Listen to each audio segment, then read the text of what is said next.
आणि कायदेशीर कारवाई जी काही आपल्याला करायची आहे त्या बाबतीत आजची ही बैठक आहे। आणि ईडी जे त्याच्यामध्ये इन्व्हॉल्व झाले, ईडी येऊन त्यांनी जे काही काढले त्याच्यावर आपल्याला जे काही करायचं ते सांगतील। तरी पण आपण शांततेने हे सगळं बसून घेऊन ऐकून घ्यावे।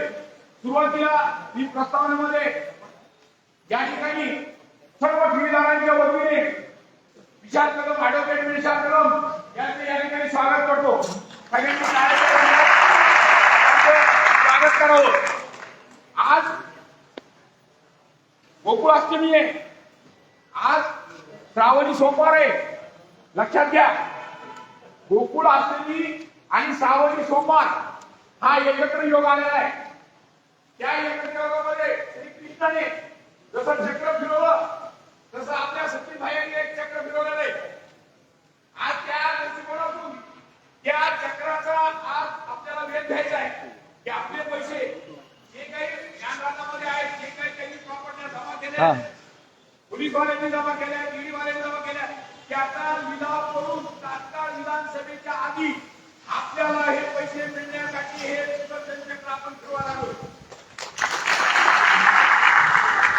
त्यामुळं आज या ठिकाणी आपल्याला न्याय जर नाही मिळाला, लक्षात घ्या की आपल्याला सगळ्याच राजकीय पक्षांनी, सगळ्याच आमदारांनी आपल्याला नुसतं पोटाला पुसले। हे सगळ्याला मान्य आहे का?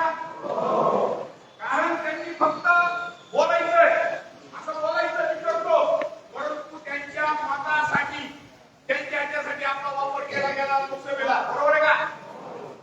त्याच्यामुळं आपण आता या राजकीय लोकांच्या भूतकामांना बळी पडू नका। मी कोणत्याही पक्षाचा असो, तुम्ही कोणत्या पक्षाचा असतील, हे पक्ष वापरून आता आपली रक्कम मिळणं आपल्याला महत्वाचं आहे। त्यामुळं मायमाऊली यांनी एक पक्ष ठेवलेला आहे, वृद्ध माणसांनी ठेवलेला आहे, व्यापारी लोकांनी ठेवलेला आहे, रिटायर झालेल्या माणसांनी ठेवलेला आहे। यांची अवस्था आज फार बिकट झालेली आहे। मी पण ज्येष्ठ ठेवीदार आहे, मी पण रिटायर माणूस आहे। त्यामुळं आज या ठिकाणी आपल्याला जी काही बैठक घ्यायची, जे काही प्रॉब्लेम आहेत आपले, हे आपण मन मोकळे चर्चा करणार आहे, त्यांचं ऐकणार आहेत, मन मोकळे चर्चा करणार आहे। तर या चर्चेतून आपल्याला न्यायालयीन लढाई आणि राज्य शासनाबरोबरची लढाई हे दोन्ही आता एकत्र लढायचे, रस्त्यावर उतरून सुद्धा आणि न्यायालयात सुद्धा। त्यामुळं असं आव्हान करण्यात आलेलं आहे की या ठिकाणी सगळ्यांनी आपली जे काही कागदपत्र आहेत, जे काही ठेवी आहेत, त्यांच्या झेरॉक्स घेऊन या ठिकाणी बोलवलेले।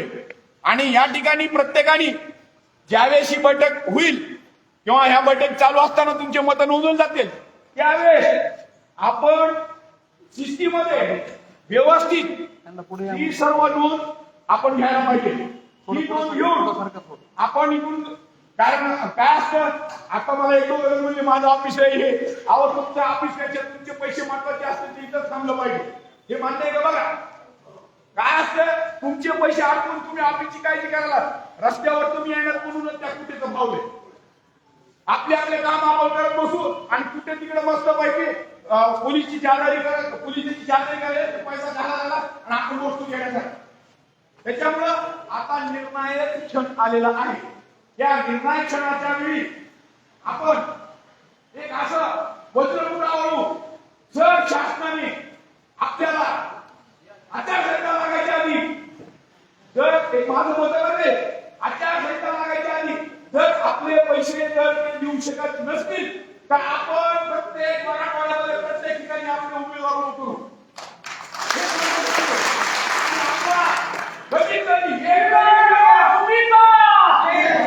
आपला सचिन भैया एक उमेदवार मराठवाड्यामध्ये प्रसिद्ध आहे। सचिन भैया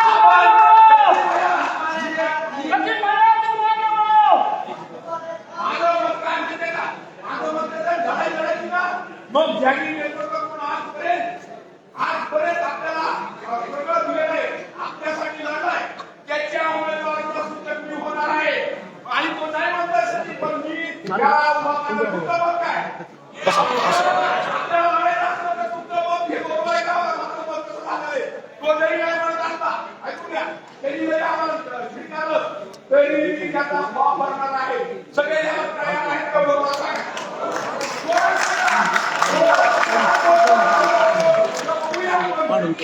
बघूया आपण. कारण त्याचा लढायचं नव्हतं, मग आपले पैसे नाही मिळाले म्हणून असं पण लढायचं. हे लक्षात ठेवा.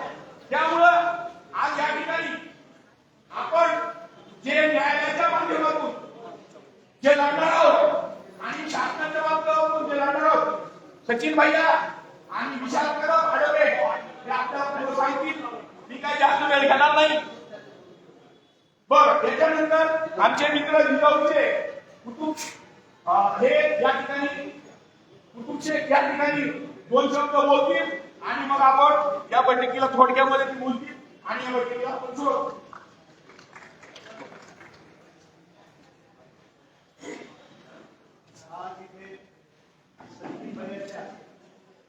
विनोदला मान देऊन सर्व क्रीडा बंधू आणि भगिनींनो, आपण जी आपली जी एवढी मोठी घोर फसवणूक झालेली त्यासाठी जमला, त्याबद्दल मी आपलं सर्वांचं अभिनंदन मानतो, आभारी मानतो. आणि सचिन भैयाच्या या विनंतीचं जे फळ आहे तुम्हाला एक अजून सांगू इच्छितो. यावेळेस आमच्याकडं बीडमध्ये सगळ्यात अगोदर जिजाऊ महासाहेबांचा जो शॉट झाला त्याच्यामध्ये आम्ही जवळपास 500 ते 1000 लोक आहेत. आणि हे जे आज तुम्ही प्रत्येक गावामध्ये देत आहे तसे आमचे 1600 लोक आहेत. आमच्या जिजाऊचे 300 कोटीचा फ्रॉड आहे. 300 कोटीचा फ्रॉड असताना पण संबंध नाहीये, त्यांचा रुपये नाहीये. त्याच्यानंतर बसा काका अशोकराव हिंगे 2 आणि आमचे ऍडव्होकेट हे विशाल कदम साहेब. ह्या लोकांनी आम्हाला सतत कुठलाही स्वार्थ नसताना सहकार्य केले. ज्या वेळेस बोलवले आता तुम्हाला मला आवर्जून सांगावं वाटतं की आम्ही तर जिजाऊला एवढा लढा लढतो, आम्हाला कवडीचं कुठल्याही राजकीय लोकांनी अजिबात सहकार्य केलेलं नाही. प्रकाशराव माझे मित्र बोलले की आज ज्याला याची जाणीव आहे त्या माणसाला निश्चित त्याला पाठवा दिलं पाहिजे. त्याच्या पाठीमागे उभं राहिलं की एखाद्या आमदारासाठी नाहीये की त्याला मदत करायची नसेल. त्यांची कळणार आहे की तुमचे पैसे गेले, गोर गरिबाचे पैसे गेले, तुम्हाला फसवं नाही. तिथे कुठल्याही राजकीय लोकांनी मदत केली नाहीये. आणि जर सचिन भाई असतील, आमचे माझे मित्र अशोक भिंगे असतील किंवा विशाल कदम असतील, ह्या लोकांनी मग दाखलं नसतं तर आपल्याला कुणी वाणी राहिलं नसतं. मी तुम्हाला आज सांगतो, कारण की ह्या लोकांना बाकी लोकांना त्याची जाणीव नाही. जाणीव फक्त ज्या गरीबाला आहे, हा गरीब तुमच्यासाठी लढतोय, आज रस्त्यावर येतोय. त्या 7-7 दिवस त्यांनी अमरोपोषण केलंय. ह्याच्या एवढं मोठी गोष्ट काही नाहीये. आम्ही ज्या राजकीय नेत्याकडे गेलो कवडीचं आम्हाला सहकार्य केलंय हो. आणि त्याच्या पुढचा अतिरिक्त जे भेटता पोलीस अतिशय अपूर्ण माणूस, एवढ्या निचार माणूस माझ्या लाईफ मध्ये बघितला. पण आम्हाला त्यांच्याकडून काही कुठं मात्र काही आम्हाला सहकार्य मिळालं नाही. परवा आम्ही ह्या व्यक्तींना भेटलो, त्यांनी आम्हाला 15 दिवसाची वेळ द्या. आम्ही साहेब आमचं म्हणणं काही नाही. आज सचिन भैयाच्या या धावपळीमुळं त्यांनी जे राणे असतील, साहेबांना जे त्यांचा दबाव कलेक्टरवर असेल इतर यांच्यावर आणून काही नाही काही त्याला स्पीडी आणली म्हणजे ह्या प्रकरणाला. आज मला सांगा ईडी सारखी लोक चौकशी करते आणि सगळं डिस्टर्ब मध्ये काढते. हे मोठं बरं हे तुमच्या आमच्या ताकदीने यांनी जे लढले म्हणून तुम्हाला कुठे आम्ही सेंट्रल गव्हर्नमेंट ऑफ एक्स्ट्रा जे आहे ज्याचं दिल्लीमध्ये ऑफिस आहे, हे बाकी महाराष्ट्राला याला काही घेणं नाहीये. आम्ही तिथं मिळलो होतो, हायकोर्टामार्फत आम्ही त्याला नोटिसा काढल्या, पण त्यांच्याकडे त्याला काही गांभीर्य नाहीये. आज जर बघितलं तर खरा विषय हा सेंट्रल गव्हर्नमेंटचा सचिन भैया वकील साहेब. बाकी हे जे सेंट्रल गव्हर्नमेंट आहे तिथलं डीडीआर ऑफिस आम्हाला माणूस नव्हतं ते म्हणजे आमचा तुमचा काही संबंध नाहीये. डीडीआर ऑफिसचे जे पुण्याचं कमिशनर ऑफिस आहे त्यांनी मला स्पष्ट सांगितलं की आमचा नेता संबंध नाही. मात्र ज्यावेळेस सेंट्रल गव्हर्नमेंट ऑफ रजिस्ट्रारची कमिशनरची पोस्ट आहे, कुठे आयुक्ताची पोस्ट आहे, त्यांच्या मार्फत जेव्हा नोटीस आली तेव्हा कुठेतरी हालचाली चालू झाल्या. जिजाऊच्या एडिट मध्ये 72 कोटीचा फ्रॉड झालाय हे जज आहेत त्यांनी त्यांना लेखी दिलंय, पण त्याच्यानंतर कुठली कारवाई झाली नाही. तुमच्या प्रकरणात निश्चित खूप त्याचं कारण नाही की की ह्यांनी बरेच कारण भरून गावा लावलाय, ते सारखे रस्त्यावर आहे, आंदोलन करताय, त्याच्या वेळेस त्याला खूप त्रास होतोय. हे जे सहकार्य, ह्या सहकार्याचे जीव ते एसपीला भेटतायत, कलेक्टरला भेटतायत, वाटलं तर कुठल्याही राजकीय नेत्याला भेटायची ताकद ठेवली नाही. म्हणून प्रकाशाला म्हणले की आपल्याला बाकी लोकांची गरज नाहीये. जर आपल्याला जे झालं म्हणून आपण आयरायला मोठं करतो, आपला माणूस मोठं झालं तर आपल्यासाठी जीव निघो. आणि ह्याच्यापेक्षा तुम्हाला काय करायचं, कोणासाठी काय करायचं? आज आम्ही तुम्हाला सांगतो साहेब, बिडच्या पालकमंत्र्यांच्या 3 बार गेलं, प्रत्येक आमदाराकडे आज जे बात नाही तेच आम्हाला म्हणतो, तुम्हाला पंचायत पैसे ठेवायचे म्हणजे आमची चूक झाली. म्हणजे तुम्ही सगळे आपण येडे झालेत का? एवढी मोठी आपण चूक म्हणजे त्यांनी आम्हाला मोठा काढला. तुम्हाला कळत नव्हतं आम्ही कसं कलेक्टर सांगा पैसे ठेवतो. अहो तिथं तिरेकर नावाच्या कलेक्टरचे 62 लाख रुपये होते, तिरेकरच्या बायकोच्या नावावर. तसा म्हणून ठेवतो म्हणजे आपण भोळे भावले लोक आहेत ना, किती काय केलं. आता ठीक आहे, हे क्वालिफाईड असतील हे काही शंका नाही, पण भोळे भावले लोकांनी ठेवले. त्याला वाटायला पाहिजे की आपण कसं बोलावं. आज हे चुकलेले लोक त्यांना कुठेतरी सिंपती दाखवायची का त्यांचं चुकले ना. बरेच आम्हाला सगळे बोलले, आता ते आम्हाला हिस्ट्री पण म्हणले तुम्हाला कळायला पाहिजे होती साहेब. आम्ही आता तुम्ही थोडं म्हणलं आम्हाला नाही कळलं, आम्हाला अक्कल नव्हती, पण आता तुम्ही कमीत कमी एक काम करा. तुम्ही जो 15 दिवसाचा वेळ मागून घेतलाय त्याच्यामध्ये निश्चित आम्हाला काय सहकार्य करताल तेवढं करा. का की त्यांच्या हातात आहे हो. आमचा बबन शिंदे एवढा मोठा इंटरनॅशनलचा जो डॉन नाहीये किंवा खूप मोठा जॅमवरचा माणूस नाही ना. आज 1.5 वर्ष झाले ते बबन शिंदेला कुठल्याही पोलिसांनी पकडून आणलं नाहीये. आमची एकच विनंती होती, आमचे पैसे मिळते नाही मिळते. बबन शिंदेनी हे पैसे कुठे लावले, कुठे घातले, एवढं जरी आम्हाला मिळालं तरी आमचं बाद झालं. पण हे अजून बबन शिंदे मिळत नाही. का मिळत नव्हता? हरिभाऊ खाडेसारखा या डिपार्टमेंटला तुम्ही आज घेऊन देताय, तुमच्या ज्या डिपॉझिटच्या पावते त्या हरिभाऊ खाडेसारखा आम्हाला 6 महिने नाचवत होता. सचिन भाई त्यांनी आम्हाला 6 महिने एकच सांगायचं, तुम्ही काळजी करू नका, तुम्हाला पैसे पाहिजे बबन शिंदे पाहिजे.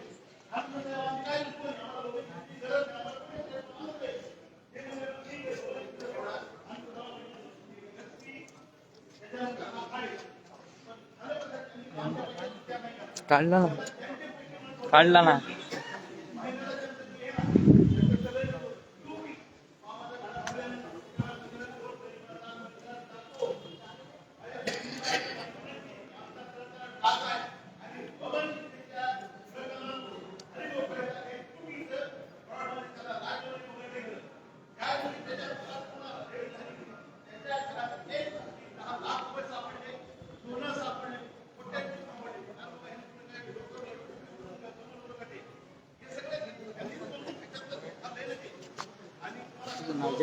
हो, काय अडचण नाही. माझ्याकडे बरोबर तिथं आपले बरोबर हो हो.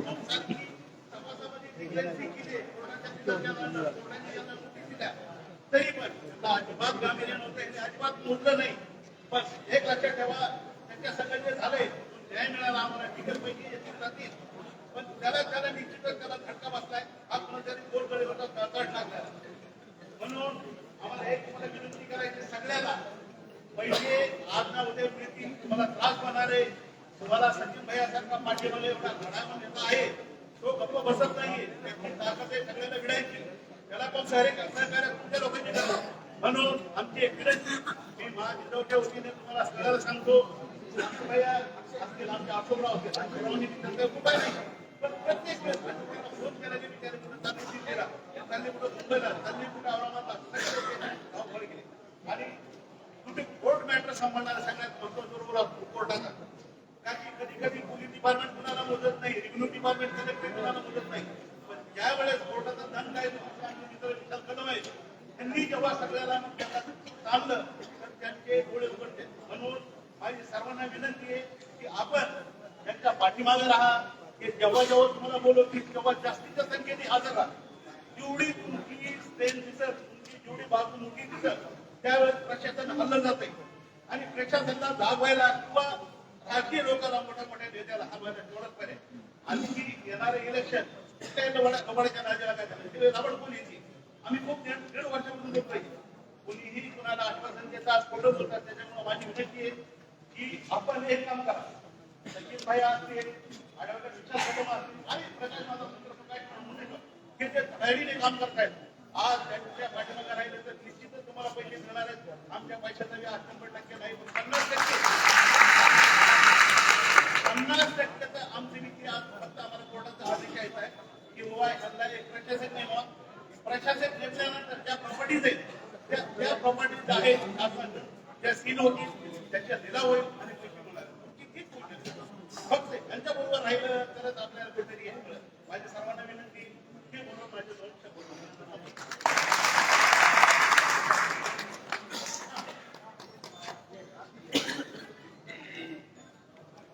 सर्वांनी एकदा वर टाक करून सर्वांनी घोषणा द्यायच्या. ठेवीदारांचा संघर्ष होता, मोठा आवाजात ठेवीदारांचा संघर्ष होता. आजपर्यंत जवळपास 8-9 महिन्यापासून भैयांनी गोरगरीब ठेवीदारांसाठी जो लढा दिला त्याबद्दल मी सर्व ठेवीदारांच्या वतीने भैयांचे पहिल्यांदा आभार मानतो. मित्रांनो, आतापर्यंत भैयांनी उपोषण असो, रस्ता रोको असो, यामध्ये कुठेही मागे घेतले नाही. आपल्यासाठी खूप तळमळीने प्रयत्न केलेला आहे आणि काही ग्रुपला, काही तुरळक ठेवीदार भयाची बंधनी करण्याचा प्रयत्न करतात. हे आम्ही पूर्णच पाहिले ग्रुपला. त्या ठेवीदारांना आजची जे शूटिंग जे काढतात ते काढतात त्या ठेवीदारांना दाखवायचे ठेवीदार किती लोक काढले. हा विश्वास आहे पर्यावरण. यापुढे मी प्रत्येक ठेवीदारांना सांगतो, जे बदली करतात त्यांनी डोळे उघडे करून आणि कान उघडे ठेवून ऐकावं. यापुढे भयाची बंधने कुठल्याही प्रकारची सण बोललेले सहन करणार नाही.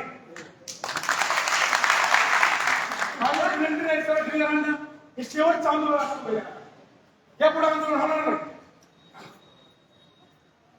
भयाने आजपर्यंत जेवढा लढा दिला तो लढा स्वतःचे पैसे त्यांच्या बँकेत नाहीये, ते आपल्यासाठी लढत आहे. त्याची जाणीव सर्व ठेवीदारांनी ठेवायला पाहिजे. आम्ही आज सुरूमध्ये एक मोठं आंदोलन करून सुरूमध्ये आज जवळपास 250 लोक इथे गोळा झालो आहे. आमच्या बऱ्याचशा ठेवीदारांनी सुरू तालुक्यामध्ये येणाऱ्या विधानसभेत मतदानावर बहिष्कार टाकलेला आहे.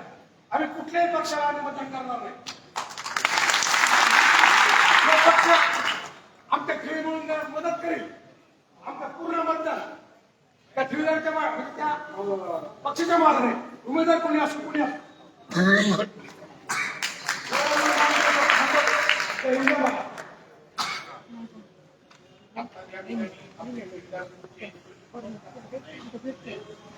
आता आपण जास्त वेळ न घेता आपल्याला आपली बैठक सुरू करायची. तत्पूर्वी आपले संघर्ष होता सचिन भैया उबाळे हे आपल्याला विस्तार मार्गदर्शन करतील आणि त्यानंतर विशाल कदम साहेब हे या ठिकाणी मार्गदर्शन करतील. माझं एक राहून गेलेलं आहे. विशाल कदम साहेबांनी अशा याचिका हायकोर्टात दाखल केलेल्या होत्या सार्वजनिक हिता करता, आणि आज या वयामध्ये, या लहान वयामध्ये जे सार्वजनिक हिता करता जर आपल्याला वेळ देत असेल तर नक्कीच त्यांच्या वेळेचा, त्यांच्या आपण आत्मीयतेचा किंवा त्यांच्या सहकार्याचा आपण फायदा घेऊया आणि त्यांच्या मार्गदर्शनानुसार आता न्यायालयीन लढा आपण करूया. आता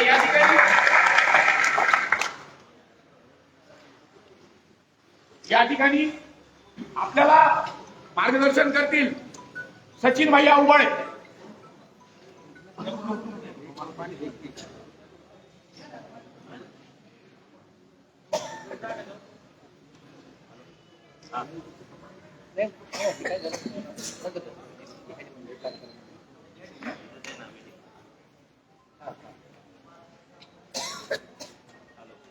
सर्वप्रथम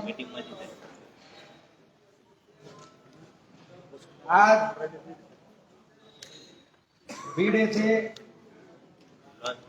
सूर्या लॉन्स या ठिकाणी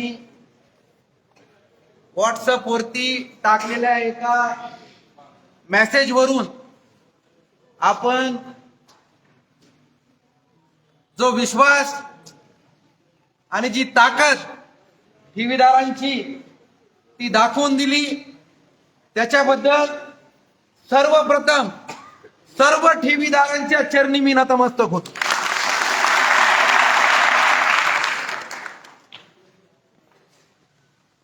महाराष्ट्राचं कुलदैवत आई जगदंबा तुळजा भवानीच्या चरणी सर्वप्रथम नतमस्तक. हिंदवी स्वराज्याचे संस्थापक राजर्षी व छत्रपती शिवाजी महाराजांना मानाचा मुद्रा,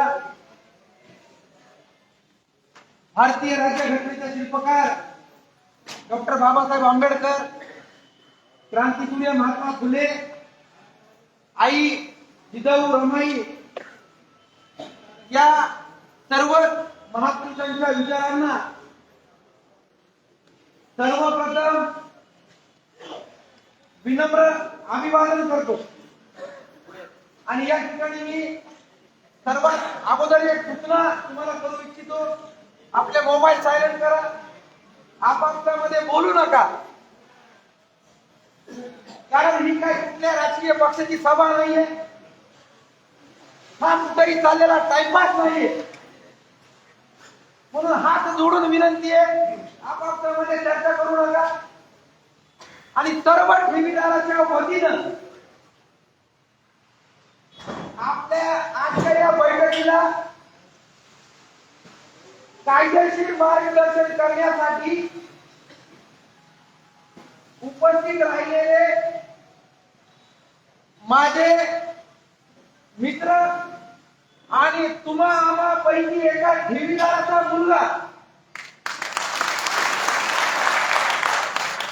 संभाजीनगर उच्च न्यायालयामध्ये उत्कृष्ट अशी प्रॅक्टिस करणारे, ज्यांना बँकिंग क्षेत्राच्या निगडीत असलेले केस संबंधी महाराष्ट्र राज्य supreme कोर्टापर्यंत cases लढणारे advocate Vishal Kadam यांनी आपल्याला वेळ दिला, त्याबद्दल सर्व ठेवीदाराच्या वतीने मी त्यांचा आभार मानतो. आजची जी काही बैठक आपण या ठिकाणी बोलवली मित्रांनो, या बैठकीचा सारांश सर्वांना पोलीस अधीक्षक कार्यालयामध्ये मी बोलवलं होतं, बरोबर. परंतु एवढा गर्दा पोलीस अधीक्षक कार्यालयामध्ये जमा होऊ नये म्हणून पोलीस प्रशासनानं दबाव टाकण्याचा प्रयत्न माझ्यावरती केला. जर तू एवढे लोक घेऊन आला तर तुझ्यावरती केसेस करू, ठेवीदारावरती केसेस करू. मी या वाक्याचं इथं खंडन करतो. महाराष्ट्रामध्ये आणि देशामध्ये असा कुठलाही कायदा नाही की जो व्यक्ती तक्रार द्यायला जातो त्याच्यावरती केस करण्याची भाषा केली जाते, आणि ती भाषा या बिलमध्ये केली गेली. परंतु तुमचा ठेवीदारांचा गरीब कुटुंबातला मुलगा या पोलीस प्रशासनाला आणि केसेसला घाबरणारा नाही. कारण तुम्ही पाहिलं असं, आपण ज्यावेळेस हजारोच्या संख्येने रस्ता रोको केला त्यावेळेस ठेवीदारांचा पहिला गुन्हा मराठवाड्यातला या सचिन उबाळेवरती झालेला आहे. आणि एक गुन्हा काय, तुमचे जोपर्यंत पैसे मिळणार नाहीत, माझ्यावर सुद्धा 1000 गुन्हे झाले तरी मी माघार घेणार नाही. मग पोलीस प्रशासनाला माहिती मिळाली की या पोरांनी जर मेसेज टाकला तर हजारो लोक जमा होतील. मग मी म्हणलं तुम्हाला त्रास होते, आम्हाला तुम्हाला त्रास द्यायची भूमिका नाहीये. आणि कदम साहेबांचा वेळ मिळाला, कारण आपल्याला हितगुज करायची, आपल्याला रस्त्यावरचा जो काही संघर्ष आहे, गेल्या वर्षी जानेवारीमध्ये 7 दिवसाचं आंदोलन उपोषण, त्याच्यानंतर परत छत्रपती शिवाजी महाराजांच्या पुतळ्यासमोर परत 7 दिवसाचं आंदोलन उपोषण, एकदा दंडुका मोर्चा, त्याच्यानंतर दुसरा एकदा 2 मोर्चे झाले, 2 उपोषण झाले, त्याच्यानंतर कुठे बरोबर 7 वेळेस बैठका झाल्या. अनेक ठेवीदारांचे फोन येतात की तुम्ही मिटिंगला जात होते. अरे आम्ही जात होतो तुमच्यासाठी, जात होतो, मी एकटा जात नव्हतो, माझ्या बरोबर 100 लोक असे. आणि जो आज जे काही पेपर दाखवतो वकील साहेब, तेच पेपर आम्हाला तो दाखवत होता. आणि सर्वात अगोदर कुठे जे काही व्हिडिओ अगोदर यायचे, तुम्हाला माहित होतं का कुठे व्हिडिओ कुठून करत होता? गेलो त्यावेळेस आम्हाला लक्षात आलं की कुठे कुठे पळून गेलेला आहे तो महाराष्ट्राचा देश. तो आपल्याला कधी दिसला? तुमची आणि आमची ताकद जेव्हा एकत्र झाली तेव्हा त्याची ना आपली मीटिंग झाली. परंतु घरी बसणारा ठेवीदार, घरी बसून फोनवरती शेंगा पाडणारा ठेवीदार, कधी रस्त्यावरती न येणारा ठेवीदार, गाड्या करणारा ठेवीदार, माझ्या इथं सेवानिवृत्त कर्मचारी ठेवीदार बंधू आहेत, शेतकरी ठेवीदार बंधू आहेत, व्यापारी ठेवीदार बंधू आहेत, मोलमजुरी करणाऱ्या माझ्या माता भगिनी इथं ठेवीदार म्हणून इथं उपस्थित राहिलेले आहेत. आणि ज्यांना पैसे पाहिजे तो ठेवीदार रस्त्यावरती आलेला आहे आणि ज्याला पैसे नाही पाहिजे तो काड्या करण्यासाठी आणि या ठेवीदाराला डिस्टर्ब करण्यासाठी फोन कॉल करून आणि माझी जोडून विनंती आहे, अरे बाबांनो हा ठेवीदार अगोदरच मेलेला आहे, यांना मारण्याचं पाप तुम्ही करू नका. आतापर्यंत 15 ते 20 लोक आपल्यातून निघून गेलेत, म्हणजे त्यांनी जीवन संपवलंय, त्यांनी आपली जीवन यात्रा संपवली आहे. कुणाला हार्ट अटॅक आले, कुणाला कॅन्सर झाले, कुणाला विविध प्रकारचे शुगर आणि बीपीचे त्रास झाले. आणि सर्वात महत्वाचं, मी आता 4-8 दिवसापूर्वी एक आढावा घेतला तर बीड मध्ये जे मानसोपचार तज्ञ येतात त्यांच्याकडे सगळ्यात जास्त जर पेशंट कोणते असते तर ते ठेवीदार आहेत. त्याला जबाबदार कोण आहे? आणि जोपर्यंत आपली शक्ती एकवटत नाही तोपर्यंत पैसे मिळणार नाही, मी पहिल्यापासून सांगतो. काही लोक म्हणतात आंदोलन केलेले पैसे मिळणार नाहीत. अरे बाबा, आंदोलन जर नाही केलं तर आपली शक्ती दिसणार आहे का? अरे बाळ जर रडलं तर त्याची आई त्याला दूध पाजत नाही. जोपर्यंत आपण रस्त्यावरचा संघर्ष करणार नाही तोपर्यंत पैसे मिळणार नाहीत. आता रस्त्यावरचा संघर्ष करत करत आपण कुठं आलो? न्यायालयीन लढाईमध्ये आलो. आणि न्यायालयीन लढाईमध्ये आल्यानंतर एक सर्वसामान्य कुटुंबातून मुलगा असल्यामुळे मला याची जाण आहे. मी संपूर्ण मराठवाड्यामध्ये तुमच्या गाठी भेटी घेण्यासाठी 2 वेळेस गेलो. अतिशय वेदना भयानक आहे. मुलींचे लग्न मोडलेले, अनेकांना आधार झालेले, ऑपरेशन करायला पैसे नाहीयेत, घर बांधकाम करायला पैसे नाहीयेत, मुलांचे शिक्षण करायला पैसे नाहीयेत. आपल्या ठेवीदार बंधूंचे 90% मुलं जे काय बाहेर गावाला शिकायला होते ते शिक्षण सोडून घरी वापस आले. मित्रांनो, त्याची जाण ठेवा, जाण. परंतु काही महाट्रक या आंदोलनामध्ये घुसले. मी जाणीवपूर्वक या ठिकाणी उल्लेख करतोय. अगोदरच आपला पैसा या बँकेमध्ये अडकलेला आहे. ज्ञानराजा सारखी बँक असेल, साईराम सारखी बँक असेल, राजस्थानी सारखी बँक असेल, जिजाऊ मल्टी स्टेट असेल, शुभ कल्याण असेल, साई अर्बन असेल, मराठवाडा अर्बन असेल, मातोश्री असेल, अन्य इतरत्र बँकामध्ये आपले पैसे अडकलेले असताना, अगोदरच आपण परेशान असताना काही लोक बँकेच्या न्यायालयाच्या नावाखाली काही वकील मंडळी सुद्धा पैसे जमा करण्याचं सत्र या मराठवाड्यामध्ये चालू झाले. चालू झाले का नाही? बरोबर. अगोदरच आपला जीव गेलाय. अगोदर हेलपाटे मारण्यात पैसे चालले आणि परत हे लोक पैसे गोळा करायला लागले. मला असं ऐकायला भेटलं, तुमची परळी असेल, तुमची अंबाजोगाई असेल, तुमचं धारूर असेल, तुमची वडवली असेल, बीड असेल, संपूर्ण बीड जिल्हा असेल, संभाजीनगर जिल्हा असेल, अरे हा माझा ठेवीदार अगोदर आपले वर्णन करतोय. जालना जिल्हा असेल, परभणी जिल्हा असेल, इतर काही महाराष्ट्र तयार झाले. तिकडे निवांत बसतो. 3,000 रुपये द्या, 5,000 रुपये द्या. आणि अगोदर मला हा ठेवीदार म्हणायला लागलाय आणि तुम्ही 3,000, 5,000 रुपये कशाच्या नावावरती गोळा करायला लागले. काही वकील मंडळी टक्केवारी गोळा करायला लागली. 10,000%, 15%. आता जर 10 लाख रुपयाला 10% वकिलाकडे पैसे द्यायचे असले तर किती पैसे द्यावे लागतील अगोदर?